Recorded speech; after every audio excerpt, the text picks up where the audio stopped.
Troubleshooting an LG refrigerator that is leaking from the water filter. If your LG refrigerator is leaking from the water filter, around the water filter, or if you see water in the bottom of the refrigerator, we have a few troubleshooting steps that can help you resolve the issue, often without a technician. Water filter leaks are generally caused by a non-LG filter being used, or a filter not being installed correctly.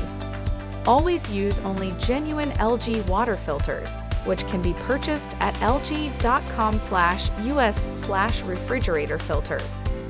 Be sure to follow the installation instructions with the LG filter, or watch our video linked in the description. Make sure the plastic cap has been removed from the filter prior to installing it. Also check the O-rings at the end of the filter to see if they are stretched, cracked, or seated incorrectly.